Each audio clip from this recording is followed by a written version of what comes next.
victory magnificent. Look at him shaking his head. That really is a unique achievement. I think you're going to do really, really well, actually. Michelle comes out and delivers under pressure when it matters, surprises herself, and that's what we're going to see over the next week. Here's Roger Black. Lennox Lewis today announced his retirement from boxing. Early in the morning, they're all over 50 and they're all loving it. And Pauline, look at this. Look. Fancies meeting you. Lovely, lovely. You like watching me dance, Oh, don't you? I do, yeah. Oh, I never realised you were so tall. It's not an advantage when you're Isn't dancing, it? I tell No, you. how about when you're running? It always helped when I was running, yeah. And you wait for that gun to go, knowing that when that gun goes, you have to deliver. The noise deafening as they finally get away. And it's this ability to perform under pressure. It's the ability to perform when it really matters. It is the one thing that will separate the champions from the also-rans. As Roger Black chases the back of Double 8. Double 8 is closing. I had one conversation with somebody, and that one conversation changed my life. If I hadn't have had that conversation, I wouldn't have won an Olympic medal. He said, stop worrying, stop being reactive. Champions are proactive. They recognise what they can influence, accept what they can't, and when the time comes to perform, they focus all their energy on the things that they can influence. Roger Black starts streaking away now.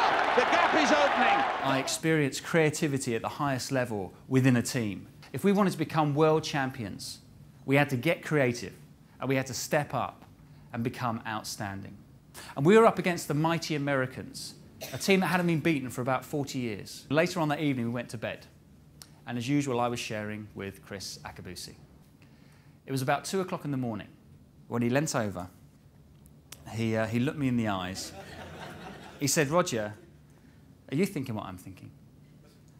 I said, well, I hope not, Chris, but I must say you look very sexy in those pink pyjamas. I said yes, because we both knew, but we picked a team that was running for second place. And what we actually had to do for the very first time was we had to make the Americans think. You have to dare to win. You have to take a risk.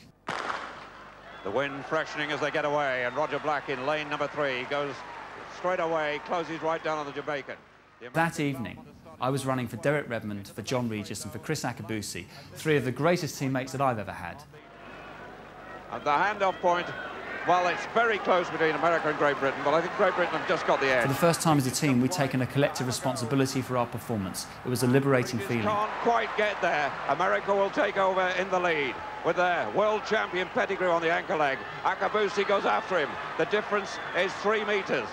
Here he goes. This is the important point. Can Akabusi do it? Akabusi has a go, and the American is beaten. And he's fighting back. Akabusi has made it. Akabusi, gold for Britain. America second, and Jamaica third. And the time, 2:57.54. A new British, a new Commonwealth, a new European record. But actually, we have a bond between the 4 of us that will last forever. It's a bond that most athletes don't have. We have it because of one word, teamwork. And the gamble paid off. We had the courage to change a winning formula. And I think it's that ability to change a winning formula that actually is a winning formula. And that's what today is all about. It's about having the courage to change what you're doing well and make it even better.